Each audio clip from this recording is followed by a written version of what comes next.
Hello, fellow problem solvers. So today we're going to be doing a problem from the 2021 IMO, problem number 1. I suggest you try this problem out for a minimum of 45 minutes, ideally an hour and a half, but not more than 4.5 hours. If, on the other hand, you'd like to go along with us, I suggest you take a preliminary look for the next 15 minutes. So now, let's begin. So this is the setup. We have numbers n through 2 times n. They are divided into two groups or two piles, and we must show that no matter how they are divided, in one of the piles there exist x and y such that their sum is equal to a perfect square. Now there are a lot of ways to go about this, but the first sort of thing to do to get a feel for the problem is to play around with small cases. And here the smallest case is n equals to 100. So what do we have? We have numbers 100 through 200. And we must show that no matter how you divide these numbers into two groups, you'll get two of them such that their sum is equal to a perfect square. So now these sums range from 100 plus 101, which is 201, all the way till 200 plus 199, which is 399. So what are the squares between these two numbers? And the answer is, well, we have 15 squared, 16 squared, 17 squared, 18 and 19 squared, all of which are equal to 225, 256, 289. 18 squared is I forgot, but this is 300 and either 59 or 69. Let me check. Actually, my bad. 361 and 324. And now, let's see. So what does this mean? If we aren't able to do this, that means there is a way that we can put these numbers into two groups such that no two numbers sum up to any one of these. And now let's look. So it means 100 and 125 must be in different groups. 101, 124, 100 and 156, 101 and 155. Then we have 100 and 189, and so on and so forth. And now here I invite you to pause for 5 to 10 minutes and play around with this and figure out what your next idea is. Now for me, the next idea was, wait a second, let me forget about this for a while, and let me think inductively. I have numbers n through 2n, and say I can make a square with them, if I'm thinking inductively. Then what happens if I go from n to n plus 1? Well, I don't have n anymore, but I get two more numbers, 2n plus 1 and 2n plus 2. And the only time I'm finished if every single one of these numbers that's written doesn't have an n in them. If like no matter how I put numbers into two groups, I'm not using n as either x or y in this case, in this thing right here. So my thinking was, my only problem here is if n plus j is equal to some square where j is less than or equal to n and greater than or equal to 1. And then maybe I can work with this. I know what this square looks like, so maybe there's a way to apply this here. And I'll allow you to be the judge of that. I invite you to take 5 minutes and figure out if you would like to go down this route or not. And for me, the thing was, I went down this route a bit and then I couldn't really get to anywhere. So then I needed to get another idea.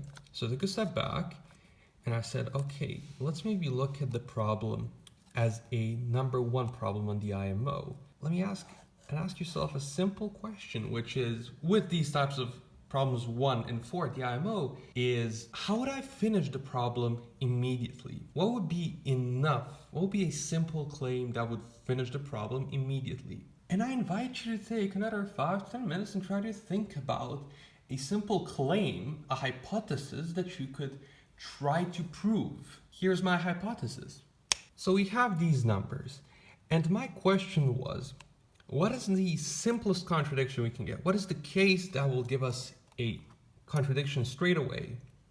And I thought about it, and it's when we have a and b such that a plus b is a square, that we have c such that a plus c is a square, and b plus c is also a square. Because what does it mean? If a plus b is a square, then a and b must be in different sets. If a and c, a plus c is a square, then c must be in the same set as b. But then if b plus c is a square, then we have a contradiction. Now, truth be told, you don't need to have only, 3 variables a, b, and c. I believe if you have this sort of thing, a, b, c, d, e, such that the sum of a plus b is a square, b plus c, c plus d, d plus e plus a are all squares, that means a and b are in separate sets, b and c are in separate sets, c and d are in separate sets, e and d are in separate sets, and then we get a contradiction. Ta-da! But while this is true for any odd number of numbers that satisfy this sort of relationship, I wanted to test out the simplest one. And this is a part in problem solving at the IMO, is you want us to start off with simple ideas instead of more general complex ones. So you can build up and see if there's anything that you can do with them. You want to start out with these simple ideas instead of these complex, more general ones, because you can maybe even solve the problem with a simpler idea. And secondly, and more importantly, it's easier for us to work with simpler ideas as opposed to more complex and general ones. And now it's a matter of, okay, x, y, and z, what must they satisfy? Well, from here you would get that a is x squared plus z squared minus y squared over 2. So x, y, and z, they must be of, two of them must have the same parity, I believe. No, there can be only 2 or 0 odd numbers here. And okay, that's one thing. 0 or 2 odd numbers. What else must happen? Well, let's give them an ordering. Let's say x squared is less than y squared is less than z squared. We know that we must have z squared less than or equal to 4n minus 1, x squared greater than or equal to 2n plus 1. And what else do we need to have? Well, we need what is the smallest number we'll get? Well, the smallest will be x squared plus y squared minus z squared. And this smallest number, this over 2, needs to be greater than or equal to n. And the largest number that we will get will be z squared plus y squared minus x squared over 2. And this number needs to be less than or equal to 2n. And now this feels like it's some sort of bounding that's going to happen.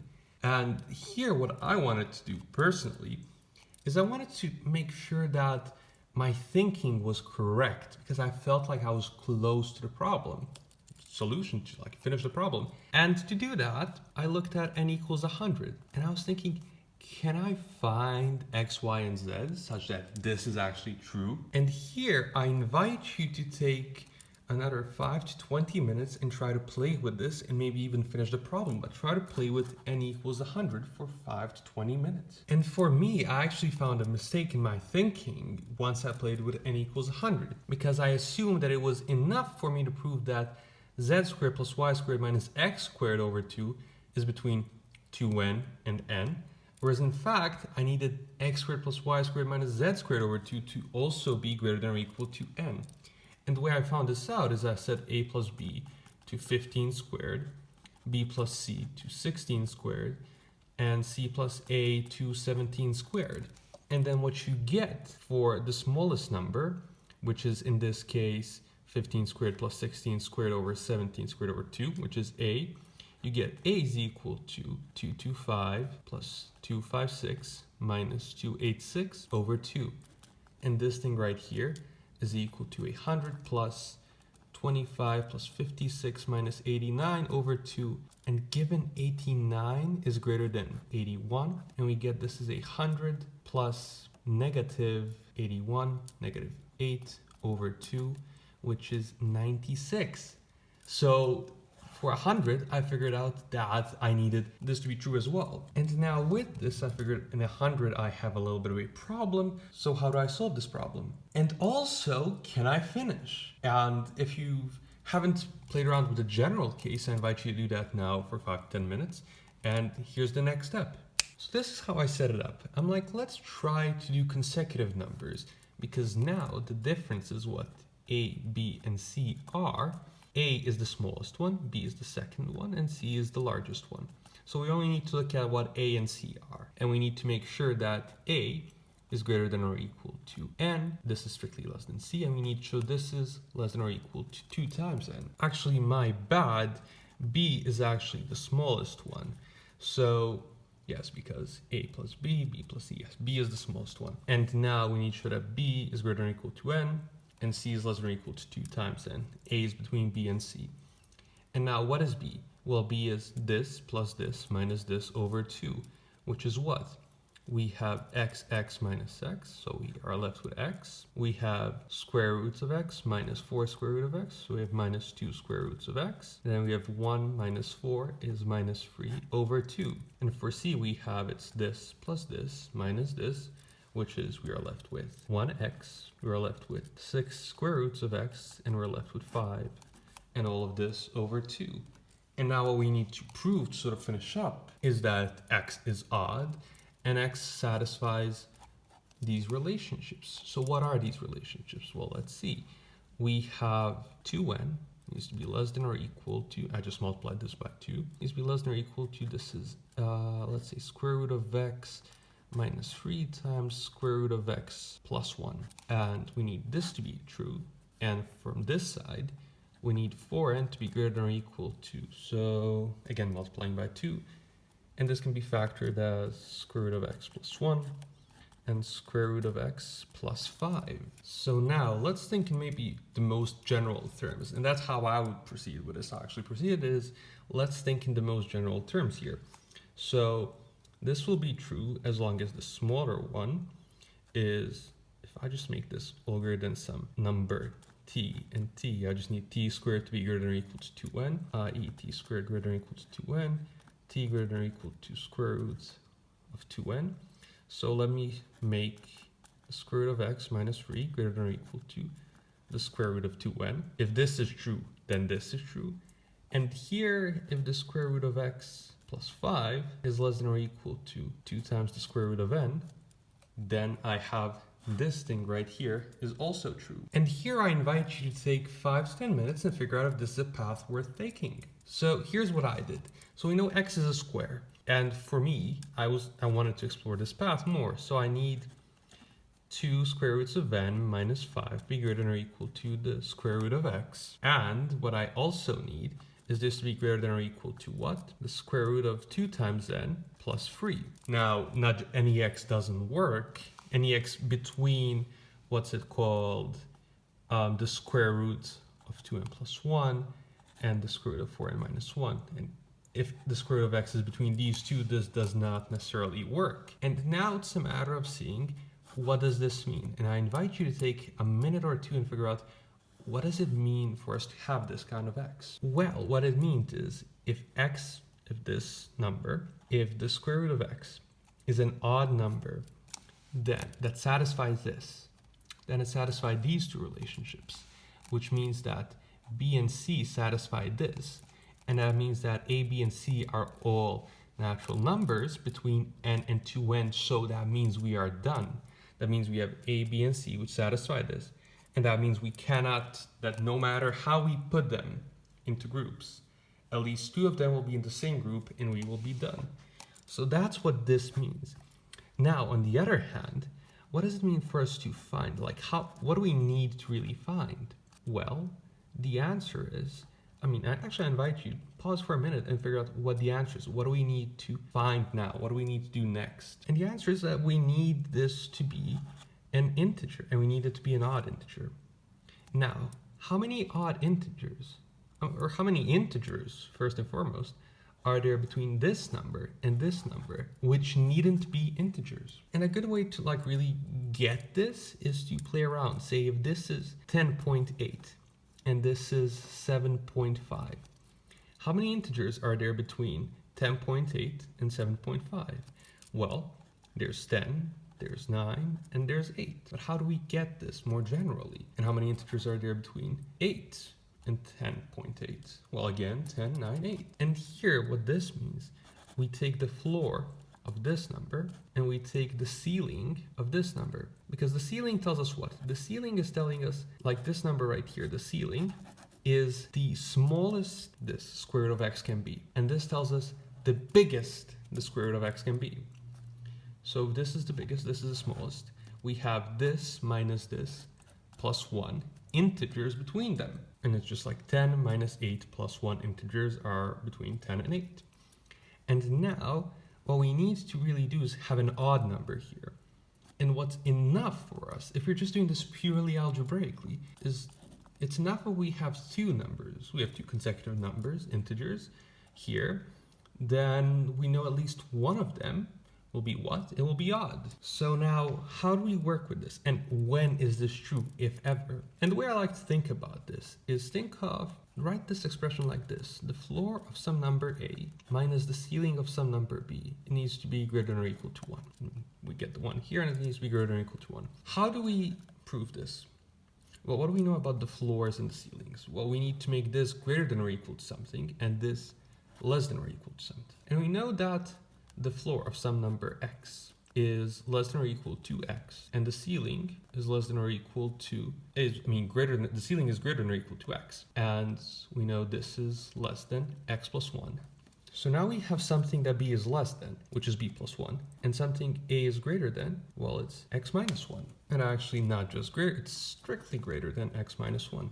So now we know that this thing right here, the floor of x, a minus the ceiling of b, is greater than or equal to what? A minus 1 minus, because minuses flip things around, we need b plus 1. So this whole thing, the floor of a minus the ceiling of b, is greater than or equal to a minus b minus 2. Now what do we need? So we need to prove that a minus b minus 2 is greater than or equal to 1, i.e. that a minus b is greater than or equal to 3. And these are all somewhat weak estimates. And now I invite you to play with this right here for the next 5 to 10 minutes. Here's my next step. So in summary, this is what we have. If the square root of x is odd, and this is true, then a, b, and c, when there are these numbers, are all integers between n and 2n. I don't think we need to prove that these are different, because I think it's pretty obvious here. And now for this, it's enough that this is true. And for this to be true, it's enough that this thing right here is true. And now here, what do we get? Square root of n, get it out. 2 minus square root of 2. This is minus 5 minus 3. Move it all to the other side. We need this is greater than or equal to 11. And that's what we need for n. And this is phenomenal because we just need to get a couple of base cases off the board, and then we are done starting from some n. And now this is a game of estimation. There's many ways to play it. The way I played it was multiply both sides by 2 plus the square root of 2. And what you get here is you get the square root of n. This then becomes the difference of squares, 4 minus 2. Square root of n times 2 is greater than or equal to 11 times 2 plus the square root of 2. We have this, and now I would just do a lazy estimate here. So n needs to be greater than or equal to 1 plus 1 over the square root of 2. And here it's really, n needs to be greater than or equal to 11 squared times, what is this? This is 1 plus a half plus 2 times this, which is plus the square root of 2. This is less than 2, this is less than, we can estimate all of this to be less than or equal to 4, right? This is less than 1, less than 2, less than 1. It's a very, very big estimate, needlessly big. So from n starting from 22 squared, we are good, we're in the clear. And now we just need to get rid of the first couple of cases. So I invite you to take maybe 5 to 10 minutes to try to finish these couple of base cases and maybe wrap all this up and write a solution. Here are the base cases. And the way I worked on this is the following. I tried ABC, 17 squared, 18 squared, 19 squared, and got some numbers that cover 100 to 126. And then I saw, okay, I need the next numbers. So those are going to be 19 squared, 20 squared, 21 squared. And then I got these numbers. They cover till 160. And I saw this was a lot of grunt work. Then I need 21 squared, 22 squared, 23 squared. Then I get these numbers. So then I look at the general case I have. K squared, k minus 1 squared, and k plus 1 squared. And then what are the numbers I get? And they are k minus 2 squared over 2 minus 2, k squared over 2 plus 1, k plus 2 squared over 2 minus 2.